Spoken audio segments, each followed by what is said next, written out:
Hey, Ollie, Arlo, and Frank, Grandpop coming to you from the Vatican.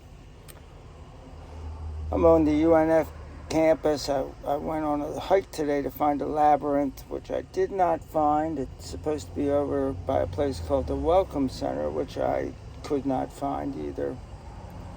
I went to this beautiful garden, and they told me about kind of where it was, and I found a place called the Bamboo Garden, and normally if you're going to have a labyrinth and a bamboo garden in the same area, they're going to be very, very close. Because normally people who are into meditation are also into bamboo. By that I mean it's a Buddhist kind of thing. So there's a lot of people from Japan and stuff that are into it. Labyrinths are usually sponsored by a Buddhist temple someplace. Anyway, we're going to finish up the third in our three-part series on living free.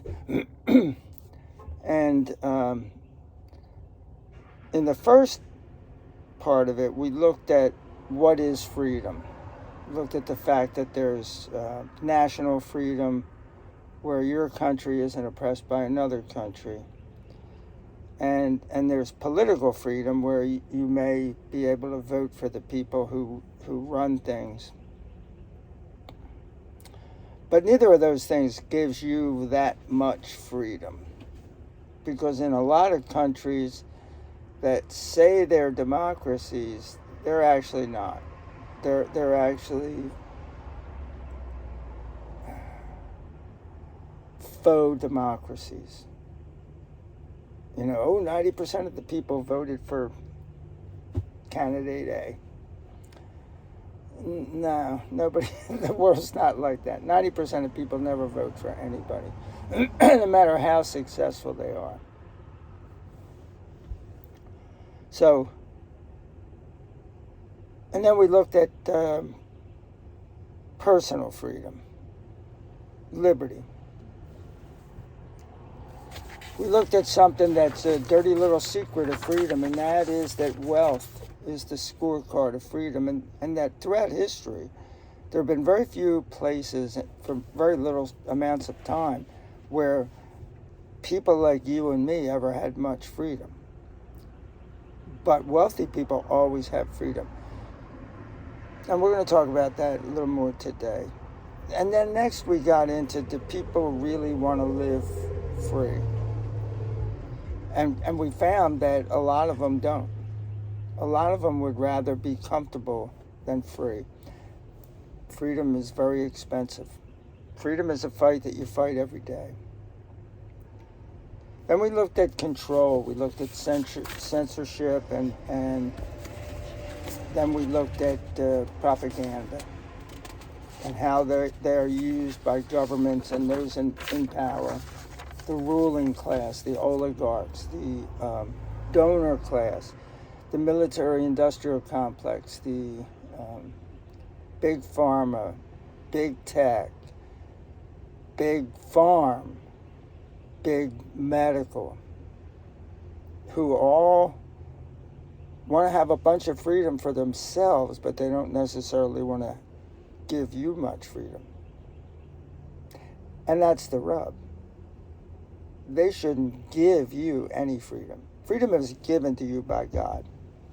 It says it in the Declaration of Independence. It's a God-given right. Then we looked at history, and we started by using the Bible as a template and looked at the way that people were treated down through history, and then to the U.S. Empire and the British Empire. We looked at great leaders, Lincoln, Washington, Churchill,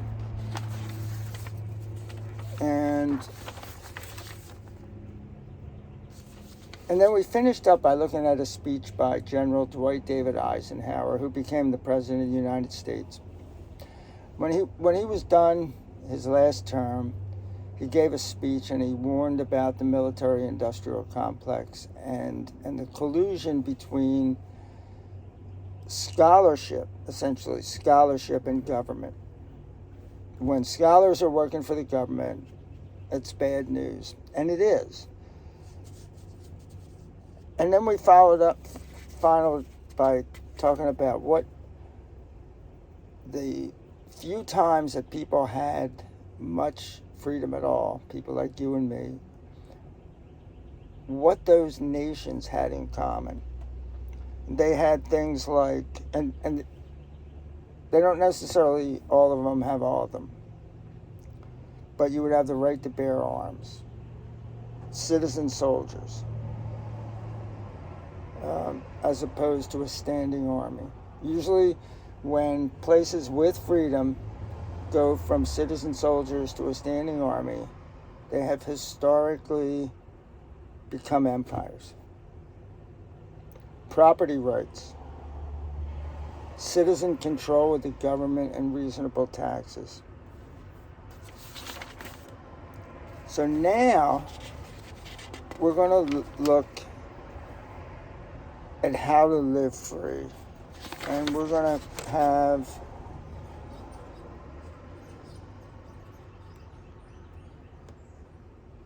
nine areas that we're going to look at. And the first is to seek intellectual freedom. Wait a minute, maybe it's not nine. No, there's three of them. I'm sorry, I'm looking at my notes wrong. So the first is seek intellectual freedom. Second is seek spiritual freedom. And third is to seek physical freedom.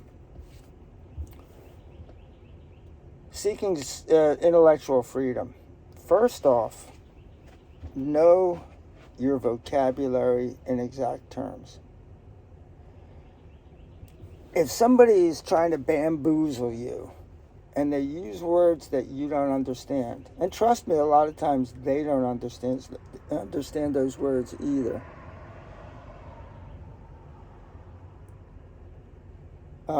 It's easier for them to do it. So you need to know what certain words mean, and I'm going to have a glossary in with the YouTube video on this. Words like freedom and capitalism, socialism, Nazism, fascism. You need to know what those things mean. So when somebody goes, oh yeah, that politician is a fascist. Well, unless that politician's name was Benito Mussolini, he's probably not a fascist. And a lot of times when you talk to somebody and you say, well, wait a minute, you said he's a fascist. This is what fascist did. This is what fascism means. Explain to me how that person is doing this. And sometimes that disarms them to a certain extent because they can't. Now, it's very hard to change somebody's mind, but at least you can turn an uncivil discourse into a civil discourse sometimes. And study the concepts related to those terms like fascism and capitalism and Nazism and freedom. And study them deeply when trying to take a position. If you're trying to take a position on something and it has to do with, is capitalism better than socialism? Study them both. Look at it from both sides. Always look at things from both sides. And then, when having an argument or a discussion about a freedom-related topic, don't argue. Never argue with anybody. Ask questions. See, we see the world as we are, not how the world is. So you see the world as you are, I see the world as I am, and the person you are discussing something with sees the world as they are. they may have a perfectly legitimate point, and you're not willing to receive it because you're now arguing with them. But if instead of arguing, you ask questions, you might find out that they have a legitimate point. Maybe you don't agree with all of it, but they may have a completely legitimate point of view. Justice is blind, and you should be too. Justice has the scale, and they're weighing the evidence, and they're not putting their finger on the scale, and they're not eyeballing that. They're just given what they're supposed to be given. In a court of law, there's certain things that can be put into evidence, and there's certain things that are not allowed to be put in evidence. So you want to treat life like that. And when you're taking a position on something, you should be able to weigh the evidence like justice and just seek the facts. Don't try to prove what you already believe is true. That's confirmation bias. And trust me, the other person in the argument or the discussion, their confirmation bias is flying at high levels too.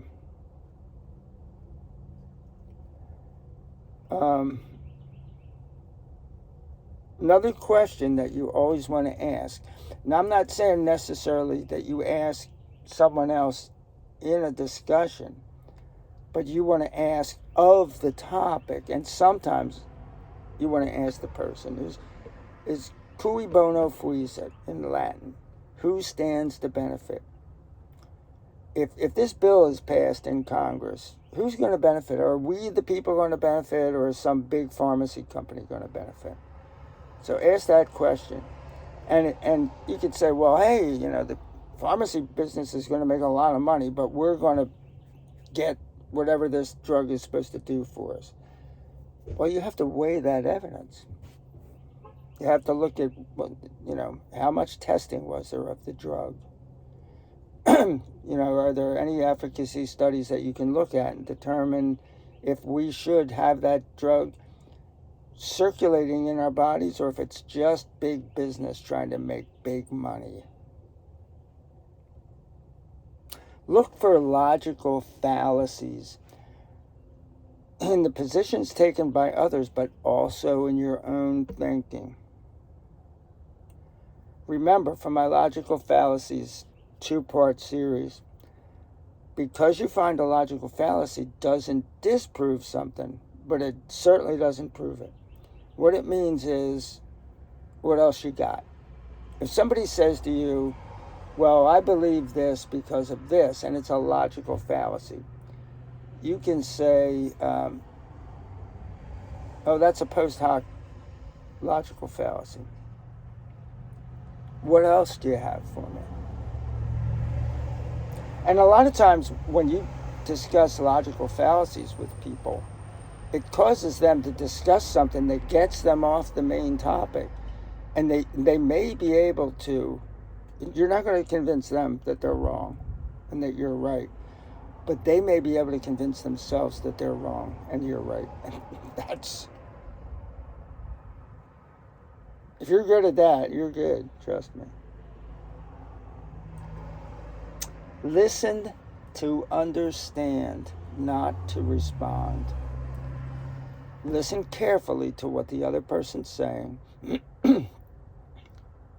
Consider their position, and then determine your response.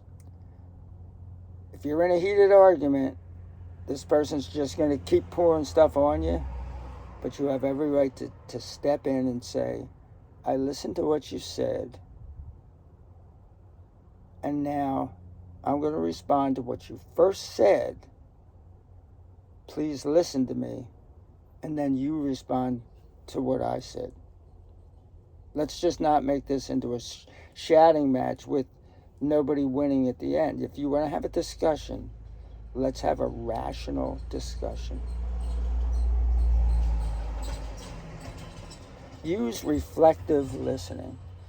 That's something that we learned in the Philadelphia Police Academy, and my friend Bill Borbich got up and did some play acting and got himself into a lot of rhetorical trouble by, I forget what he said to the person. I think it was a rape victim, and he said something weird to her. But reflective listening is where you kind of mirror what the person said back to them, and you rephrase it a little bit. Sometimes getting to the emotion. They'll tell you they're upset with something, and you'll say, well, it sounds like that made you angry. And then they'll go, yeah, and they'll get into it. And then they might say something that shows that they started to resolve it. And you would reflect that back, and you'd say, no matter what they tell you, then you would say, well, it sounds like that started the process for you to come to a resolution on that.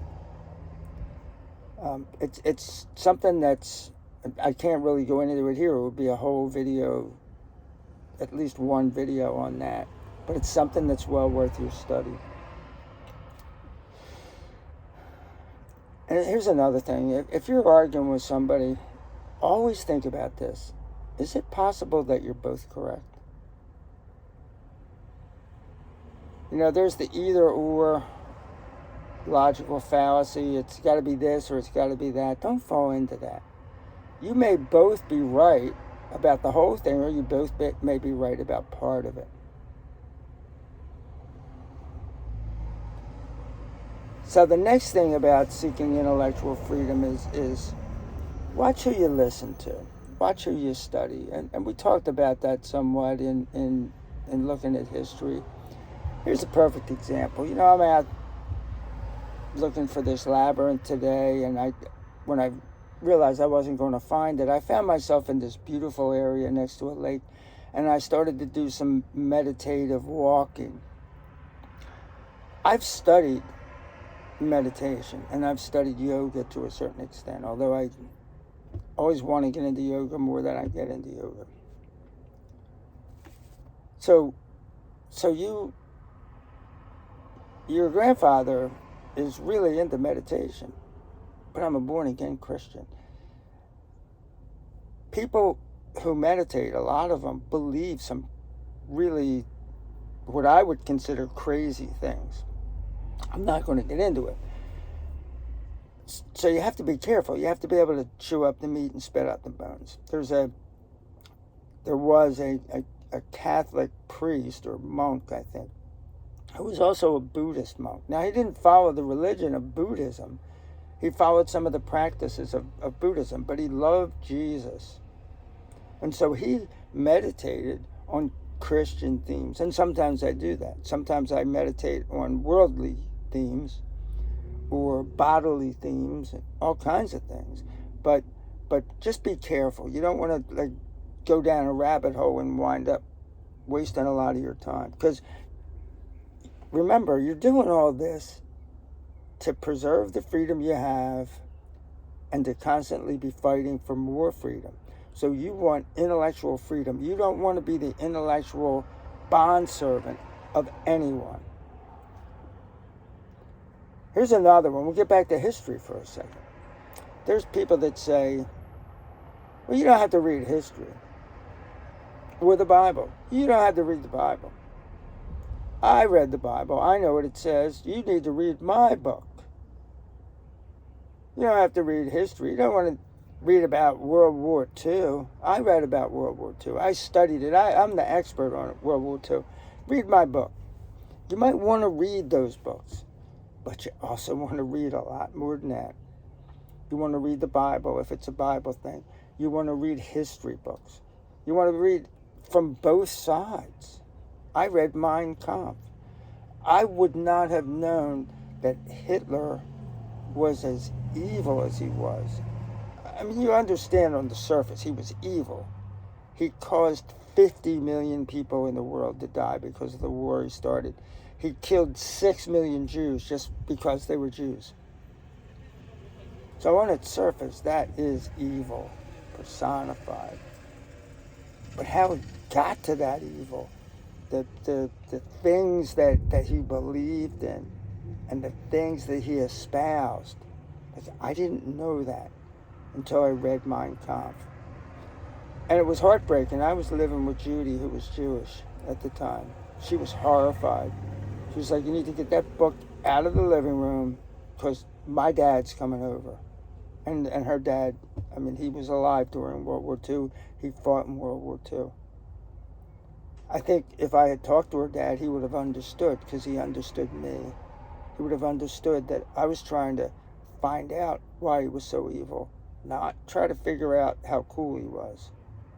So look at it from both sides. And when it comes to your outlook on things about life, especially when you're studying history and things, and you're looking at societies, shoot for the real, not the ideal. Societies with realistic goals have at least a chance of surviving and becoming successful. But utopian, altruistic societies, go kumbaya, they never, ever, ever work. Now you might say, oh, well, there was some place in, I don't know, upstate Michigan. I'm making this up. Upstate Michigan, and they were a commune, and they, trust me, within 6 months, all hell was breaking loose. Because people are people. There has never been a utopia, a place where everything was perfect. But there have been many dystopias. That's the opposite. They are tyrannical places where people have no freedom. They fear for their lives. They fear for their freedom all day long.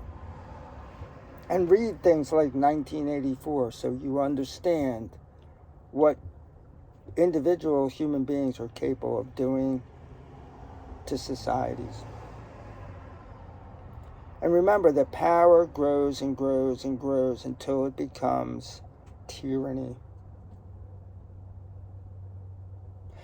Lord Acton said this: power corrupts, and absolute power corrupts absolutely. So as you form opinions about freedom, about political issues, try to form them so that you're not giving power to people. You want you to have the power. You want your community to have the power. You want as many people to have the power as possible, not a few people in a remote location that have all the money and all the power, and they go like, yeah, we're going to give you some scraps. You don't want scraps, you want freedom. Don't think that if you see a problem in life, that another rule is going to satisfy, or that another rule is going to make it, say, safer. Oh, people are getting hurt, so if we add this rule, less people are going to get hurt. Doesn't always happen. I did a story called Ralph Walking Stick, My Hero.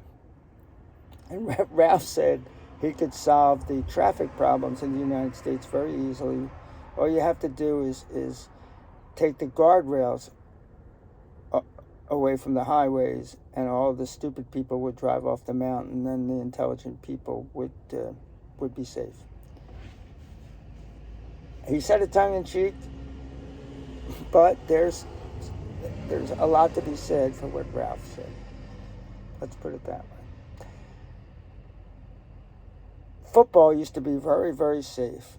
These guys getting together after work, they threw this weird-shaped ball to each other, and then one day somebody got a concussion, and they said, oh, let's make leather helmets. Well, from that day on, the more safety equipment they added, the more injuries. Now you have these, like,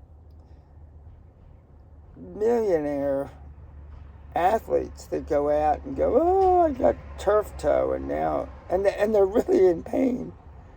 There was nobody getting turf toe back when football first started. There was no concussion protocol. There weren't people, that are done their football playing career and could hardly walk. But there are now. And look, they're dressed up. They look like astronauts. They have so much padding on. They almost look like the Michelin Man, the tire guy. And then the last way to seek intellectual freedom is to study men and women of peace. People like Martin Luther King, Gandhi, Thoreau, rebels, people who spoke the truth to power, people who took a counter position to the authority figures. And they all, to one extent or another, wound up paying for it with their lives.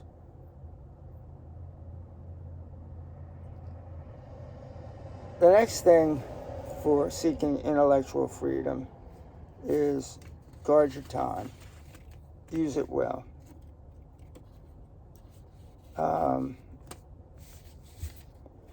Be careful. News, amusement, books. Once again, be careful who you study. Be careful how much time you spend on these things, especially amusement.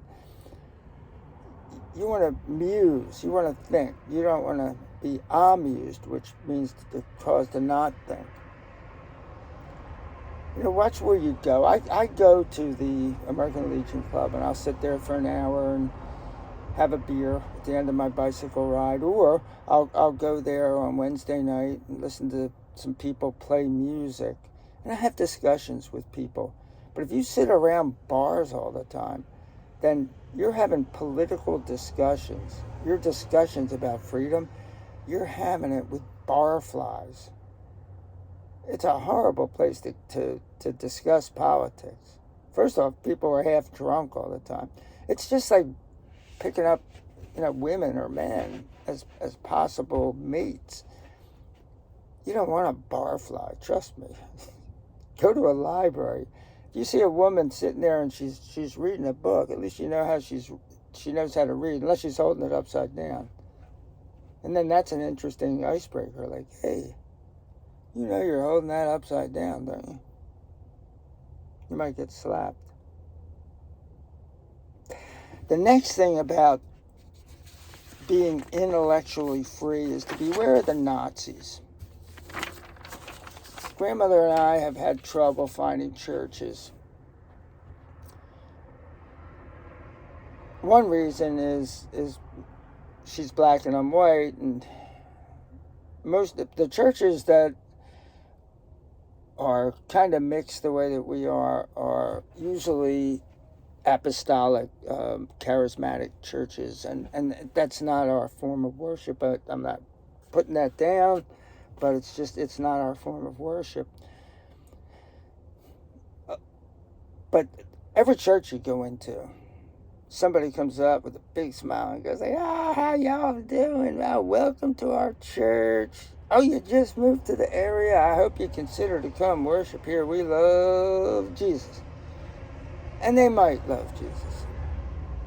But what that person's saying is, hey, partner, I'm in charge here. We get a new pastor every couple of years, but I've been here since I was a wee child. I'm sorry, I'm doing this with a southern accent. I just live at a place now where the most recent places I've gone to church, these Nazis had southern accents. So forgive me. They're saying, you want to get something done here in this church, son? You come to me. I don't want any parts of that. I want to go to worship Jesus. I want Jesus to be that guy. If Jesus tells me I'm supposed to do something, then I'll do it. If I want to do something, I want to ask Jesus if I should do it. They were Toastmaster Nazis. Toastmasters has rules, but I believe rules are to be broken, unless they're rules like murder. And they're not rules, they're laws. Toastmaster doesn't have laws, they have rules. And they'll have people they'll tell you that your speech sucks because you didn't tell them what you were going to tell them, then tell them what you told them. And so I did a pretty long video on why I left Toastmasters. And in it, I posited what would happen if Lincoln's Gettysburg Address was scrutinized under this, and it would have been a failure. He might have come in under the 7 minutes and met that standard of Toastmasters, but he would have got rung up for not following their formula. Nothing good in life is formulaic. Nothing intellectual is formulaic, let's put it that way. School Nazis.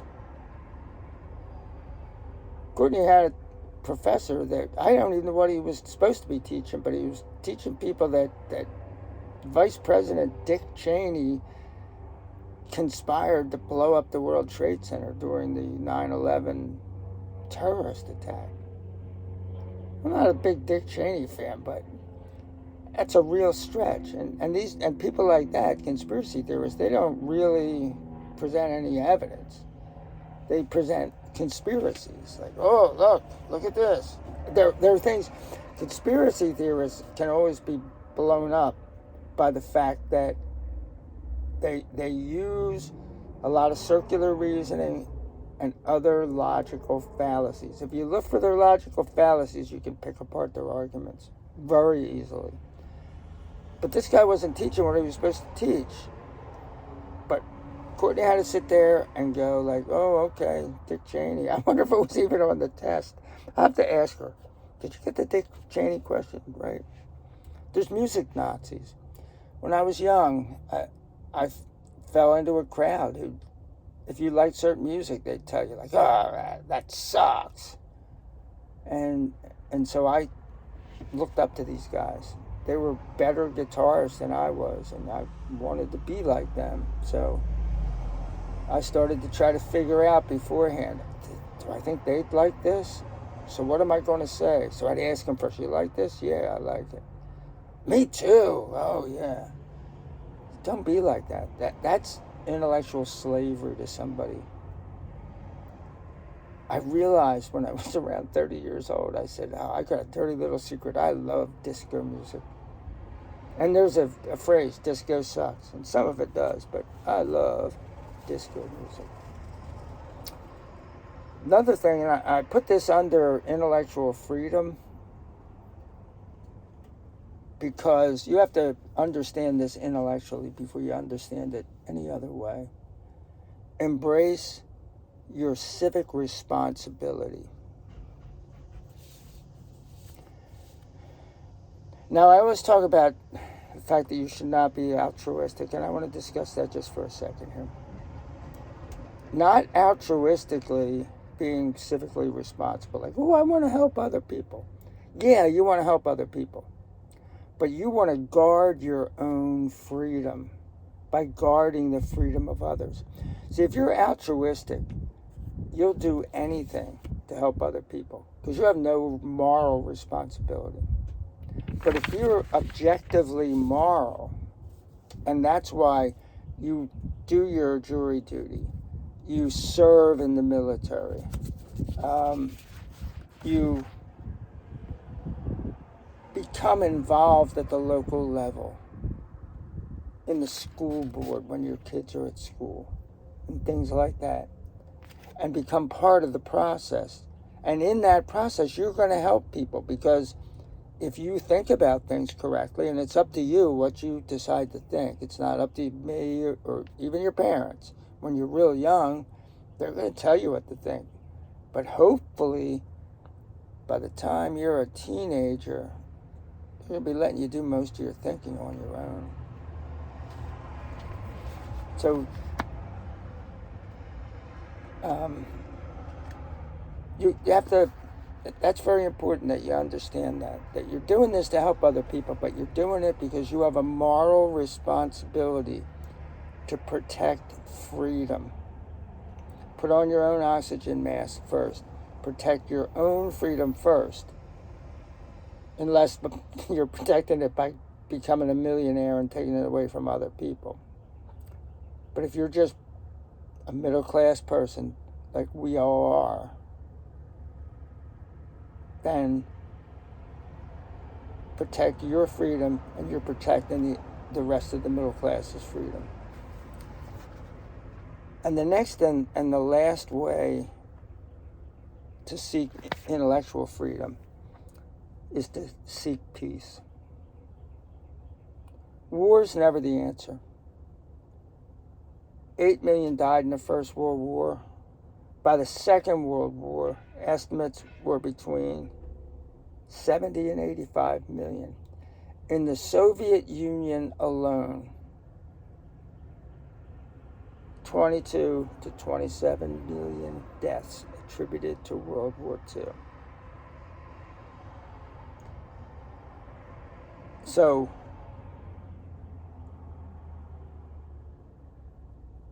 what are we saying? Everybody's trying to take guns away from law-abiding citizens. Maybe we should take the guns away from the governments.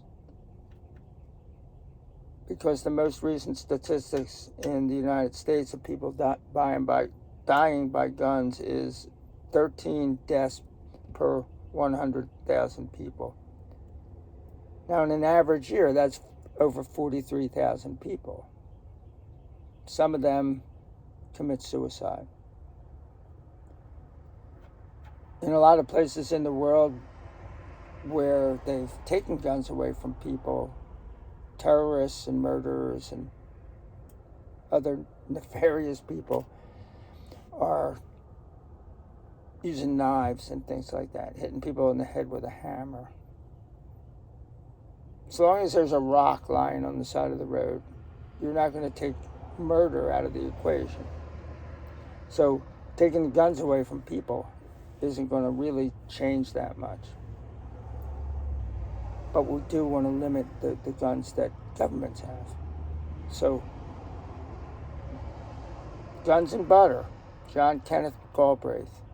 And Lyndon Johnson used that in his presidential campaign, I think in 1964. What do you want, guns or butter? You want to be able to buy military equipment or food? His answer was butter. Now we just buy a lot of guns and butter. We're all about buying. Government is.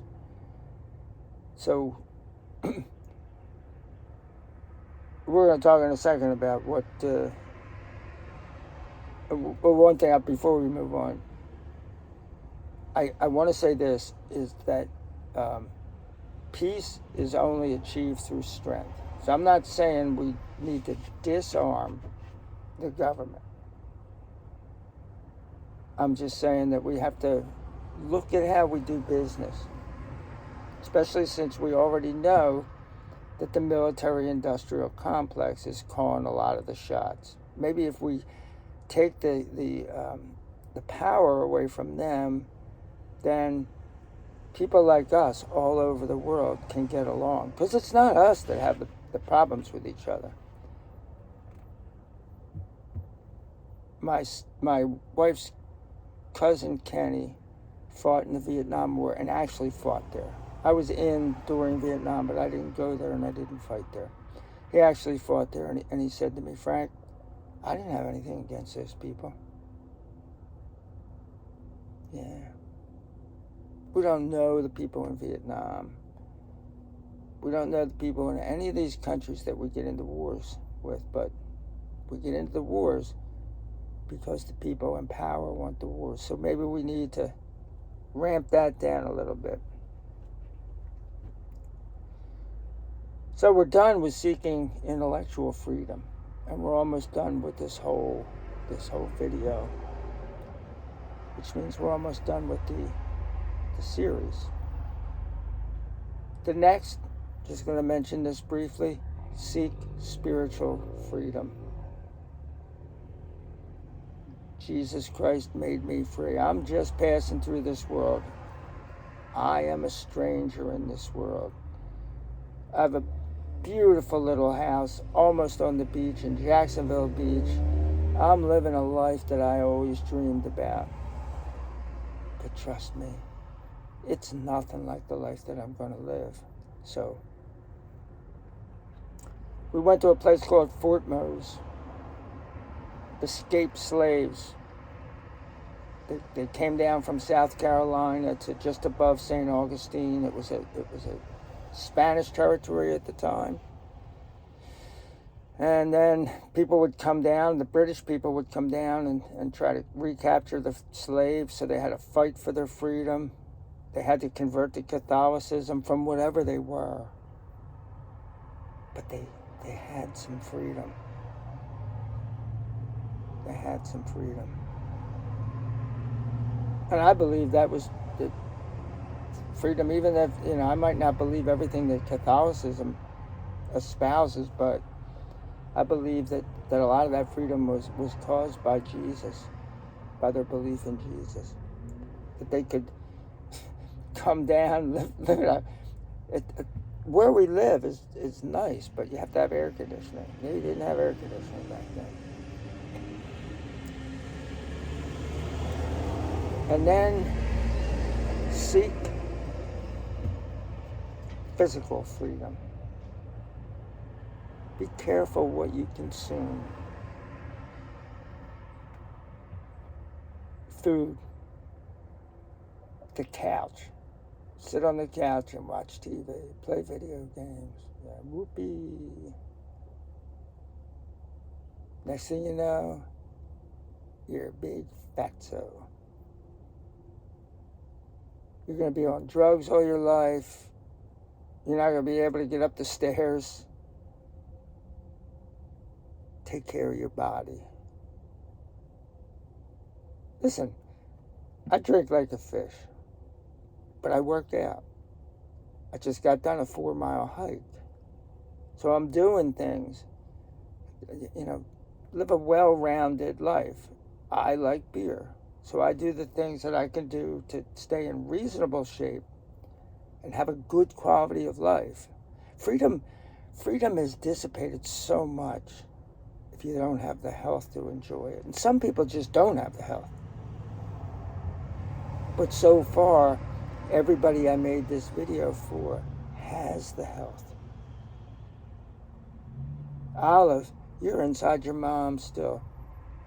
Arlo, you're a 3-year-old burst of energy. Frank, you're almost 22. Even though I haven't talked to you recently, you were in pretty good shape the last time I saw you.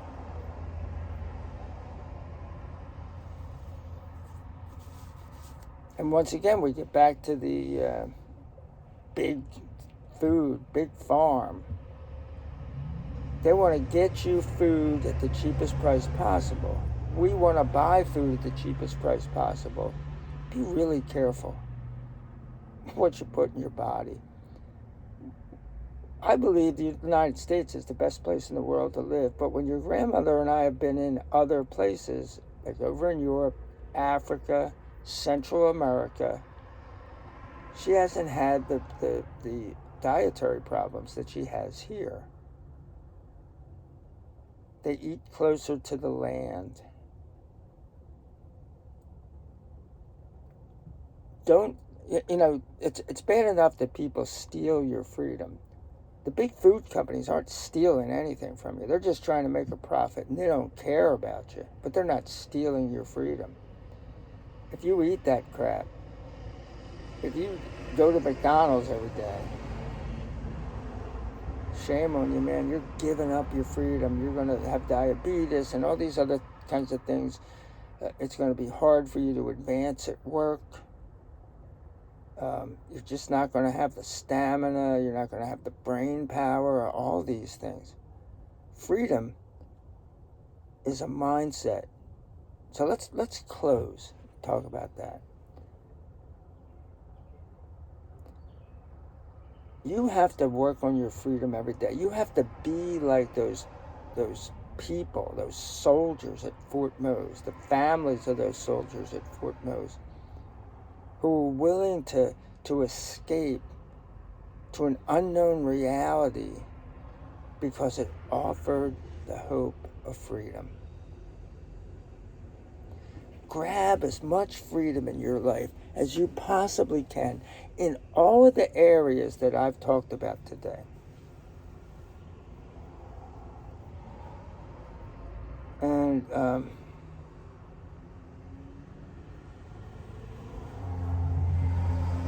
remember, the more money, the more freedom. So build wealth. If you're living your dream, that's fine, but make sure you have enough. Let's put it this way. If you're living your dream and you don't want to have kids or a family, that's fine. But if you do want to have a family, you need to make sure that you're not bringing your family down into van life or something. I see videos by families that are living in vans, and it's interesting and it's cheap, but there's a lot that those kids don't have. You know, I'm not picking on van life people. I do part-time van life. I'm getting ready to go up and visit you, Arlo. But don't give it up. If you want to have a family, don't figure out how to feed that family on nothing. Figure out how to make a little bit of money. Do yourself a favor and get some freedom for you and your family. Because that's never going to change, no matter who gets in power and what kind of program they put into place. The rich are always going to have more freedom than the poor. So I'm not telling you to be rich, just don't be poor. Hold on to your freedom like your life depends on it, because it does. And the last thing I want to say is that freedom is not just a gift that you get. In fact, it's not a gift that you get. You shouldn't be given your freedom by anybody but God. But it is certainly a gift that you can give. Give freedom to others. Even people that you strongly disagree with. They have the right to believe any kind of cockamamie scheme they want to believe. So, give them that right. In your relationships, give people the maximum freedom. If you're a teacher, give your students the maximum freedom. If you're a church leader, give the people who come to your church the maximum freedom. Because it ain't about you. It's about Jesus. Or if you're in a mosque, it's about Allah.